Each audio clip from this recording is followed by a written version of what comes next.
and thank you for joining us today. My name is Chris Campen, and I will be your host for this Technology Gateway webinar on NASA's Durable Redundant Joint.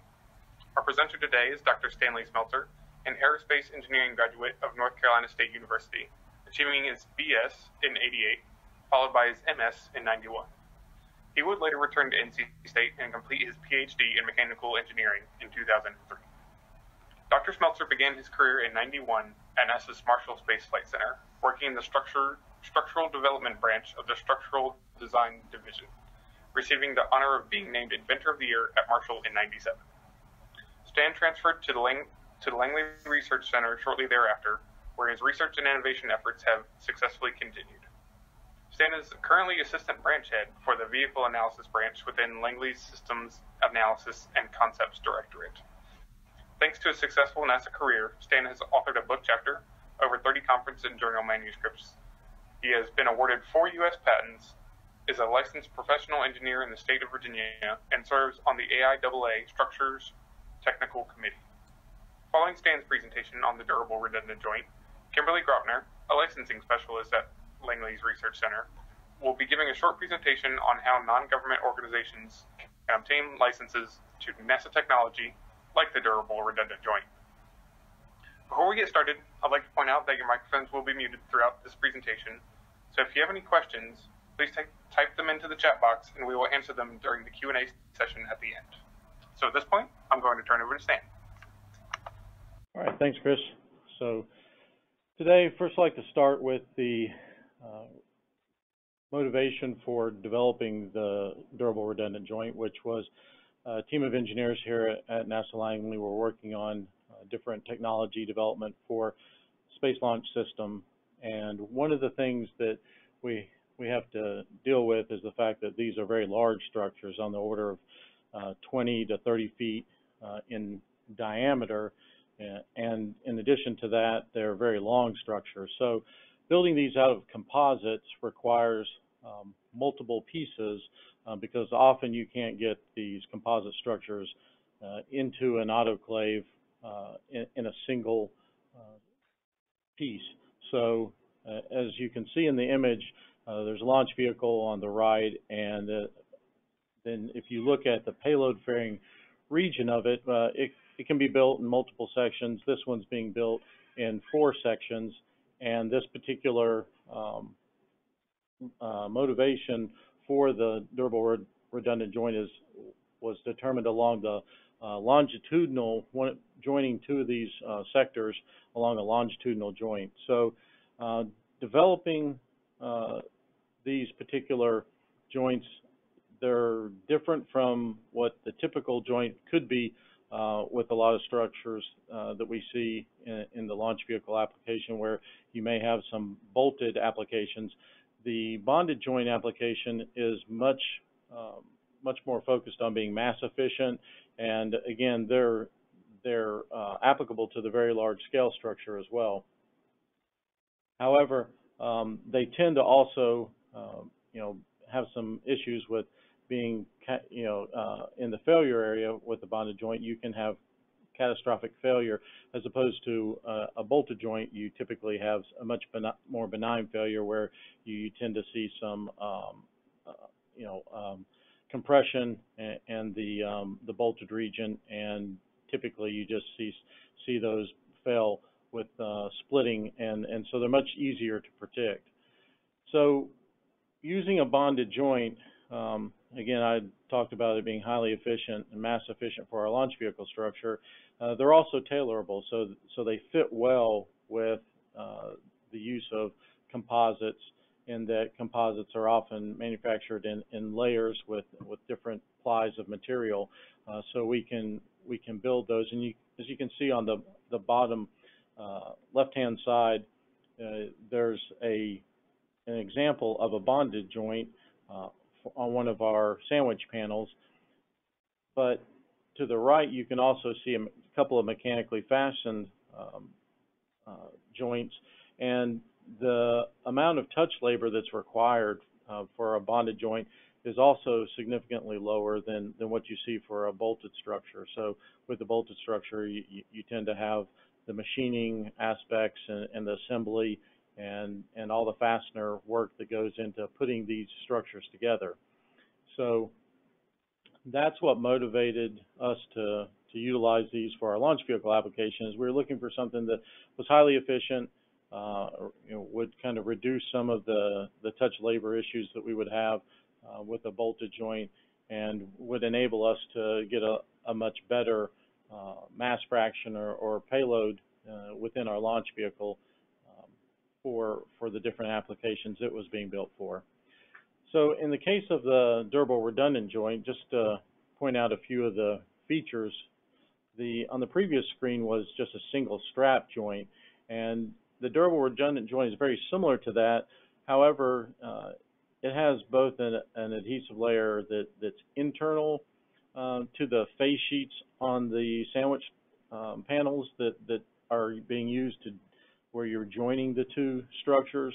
And this is just a cutaway of a cross section of the durable redundant joint.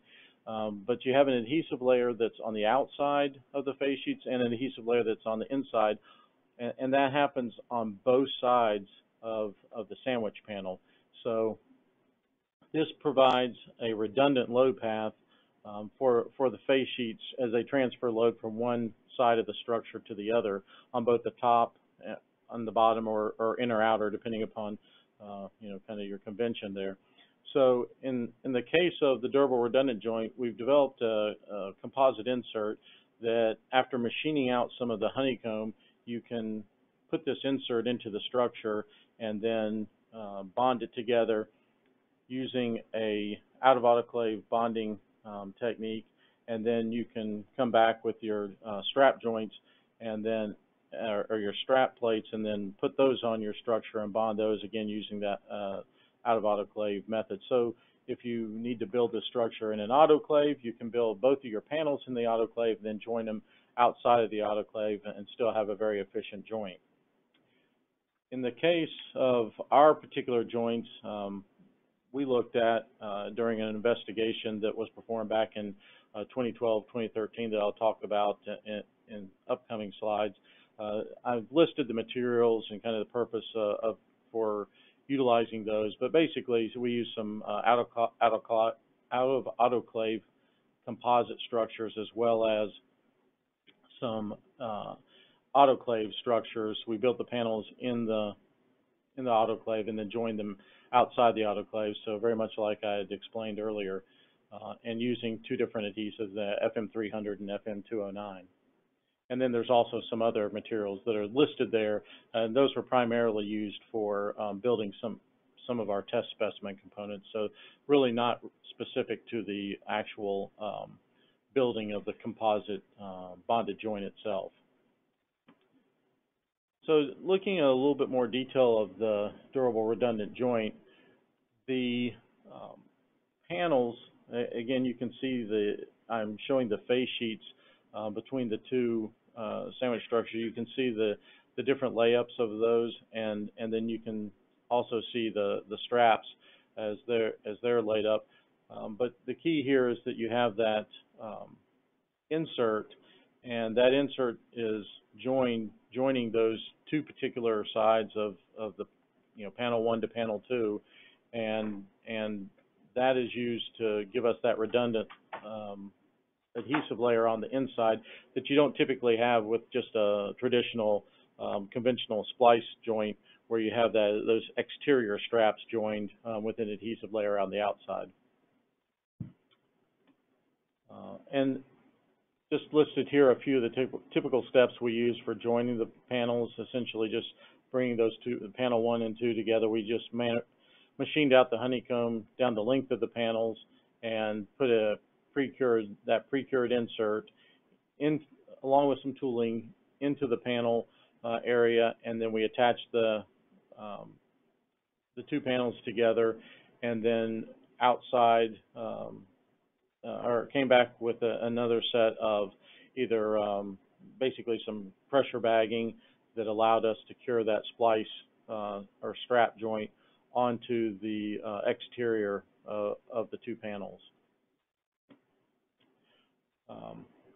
Just to go over briefly, there was a significant amount of development that occurred back in 2012 and 2013 with the Boeing company, as we developed a Space Act Agreement there where Langley provided some design analysis and testing of the joints, and we worked with the Boeing company to help identify ways to manufacture this particular joint better.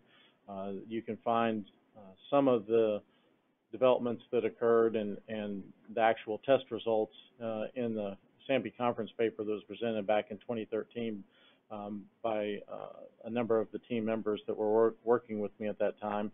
And as you can see in the image at the bottom, you can see that's an actual durable redundant joint that has been built, and you know, we had a number of joints that were tested in tension, compression, and bending, just to characterize the behavior of the joint and the failure characteristics for those joints.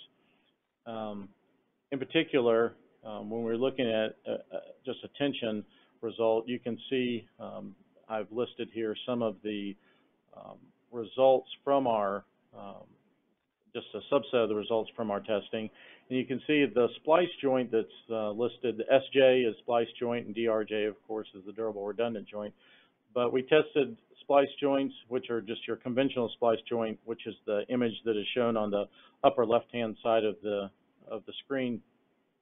That conventional splice joint was tested in tension, and you can see the failure loads were very similar for both the tension failure, and there was a slight reduction after we applied some impact damage. So we used about 0.34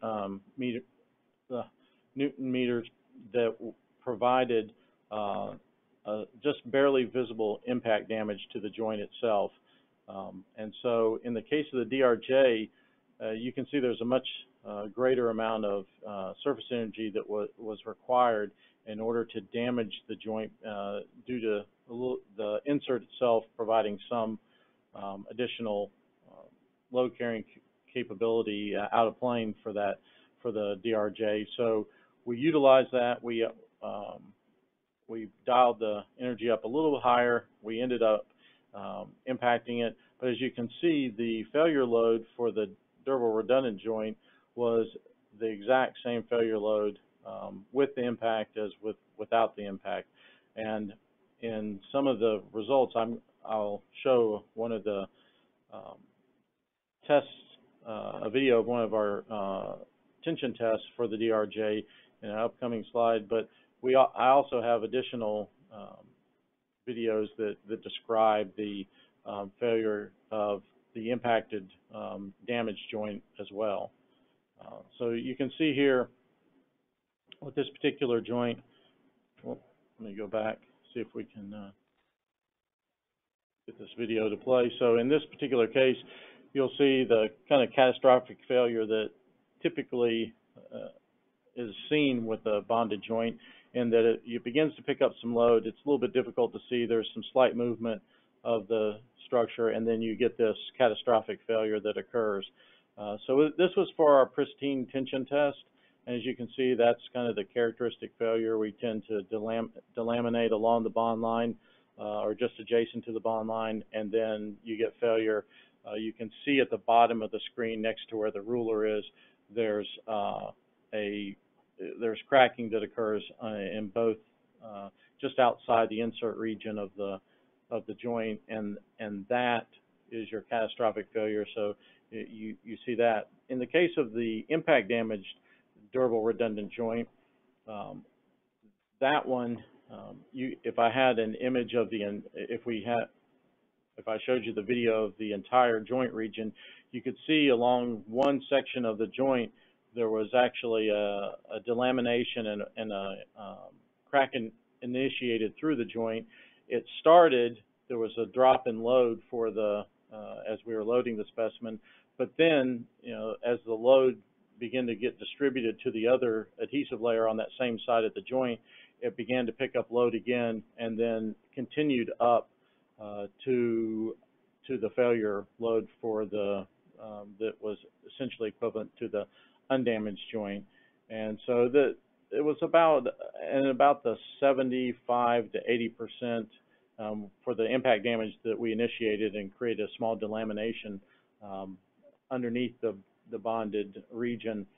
It was about a 75% to 80% of the load where we saw that failure initiate, but then it redistributed and again redistributed the load and carried it all the way up to the pristine load failure. So in essence, we were able to clearly demonstrate that the DRJ does indeed provide that additional load carrying capability. And, I just wanted to point out for those that aren't aware that, for bonded joint certification, within the aviation world, you certainly have to be able to be capable of sustaining residual strength limit loads for bond line failures, and certainly the DRJ does provide that aspect. A few other areas where we have identified some commercial applications, certainly within personal aircraft, general aviation world, within the wing boxes and vertical and horizontal stabilizer regions. There's those, as well as any type of an unmanned air vehicle where you're really trying to identify some efficient load carrying capability. And I just wanted to point out that for the DRJ that was investigated in the previous slides and the test results, that was focused in more along the lines of a generic launch vehicle application.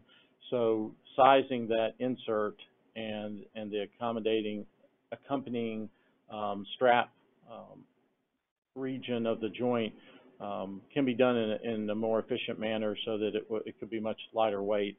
We weren't really focused in on optimizing the joint, just demonstrating it in that particular case.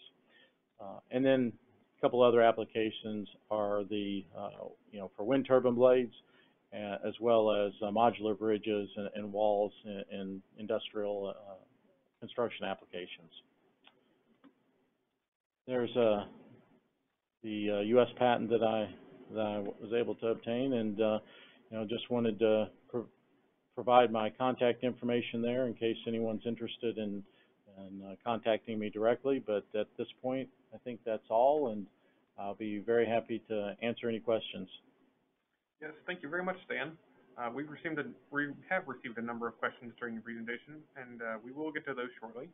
First, though, my colleague Kimberly Grotner is going to give a brief overview on how businesses can partner with NASA through technology licenses. Kimberly?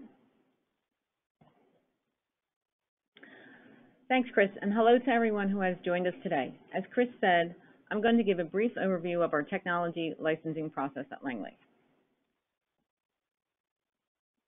Here is an example of some of the partnerships that we already have.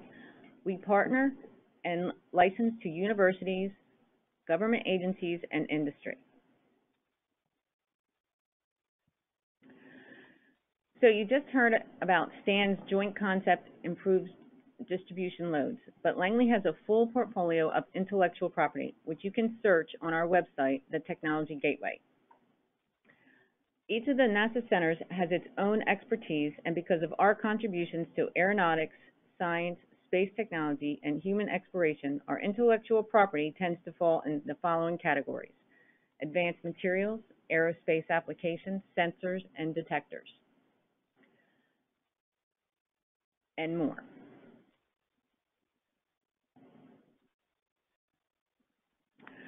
There are several types of licenses, and many people are familiar with licenses. A standard commercial license allows the non-NASA entity access to the technology to test the technology and implement it into a system, service, or product that may result in sales. Licenses can be negotiated to be exclusive, partially exclusive, or non-exclusive. That simply defines the level of treatment for your particular field of use received. For example, if NASA has an energy harvesting technology and you're in the business of selling Fitbits, which are very popular watches, you may want exclusivity in the field of watches, and then all of this is negotiated.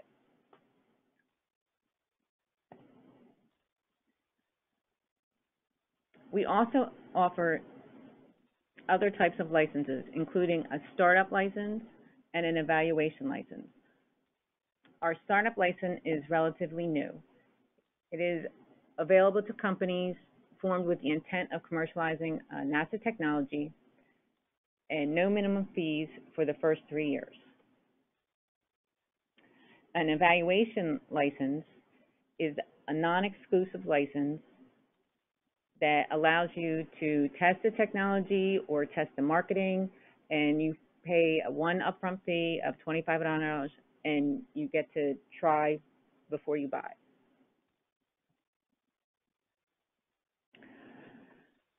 So, how to license a NASA technology. So we talked about how to search Langley's technologies on the Technology Gateway website. It is also on this website where you can find all the information you need to get a license started.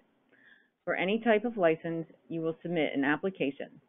The amount of information you provide depends on the license you are seeking. Here you will see some examples of the information you will need to provide.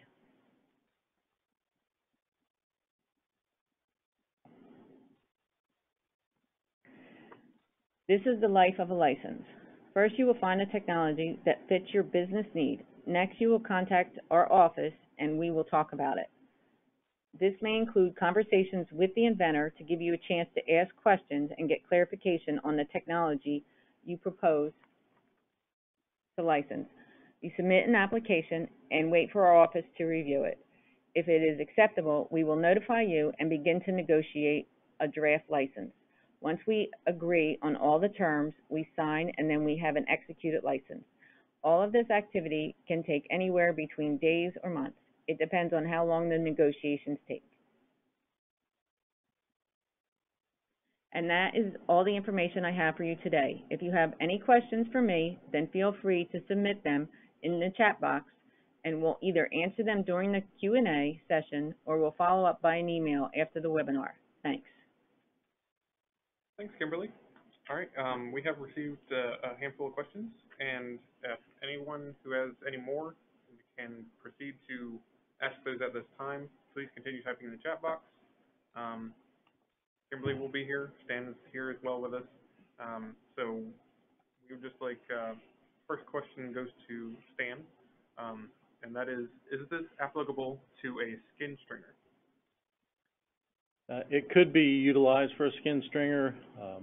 Obviously, you would have to, it was focused, the development was focused on utilizing sandwich structures, so you would have to enable the way that you transfer loads to be a little bit different than your typical skin stringer application for joining those structures, which is typically done by mechanically fastening them. But you could carry the stringer loads over one portion of the joint as well as the skin portion of the skin stringer along another part of the joint so that you could enable a durable redundant joint for that application. Great. I believe this next question goes to Kimberly. What comes with licensing this technology?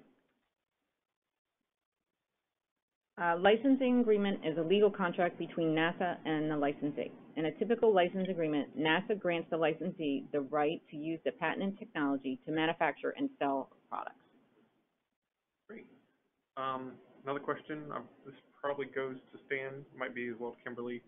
Is someone already manufacturing this? There is not a current manufacturer. As I mentioned earlier, we had a Space Act agreement with the Boeing company back in 2012, 2013, where we had a number of these joints developed and built for NASA, and those were primarily just for the purposes of looking at the technology as a risk mitigation opportunity for the Space Launch System, as well as just demonstrating the technology itself. So it's not currently in production anywhere at this point in time. Okay. Thank you for that information. Last question, I think, probably goes to me. Will the slides from this webinar be available? And that is, of course, going to occur in the coming days. We should be following up with an email to everyone who registered and providing the content within this webinar so you can reference back at any time. Again, contact information will be available to you there as well. And I believe that's just going to do it for us today.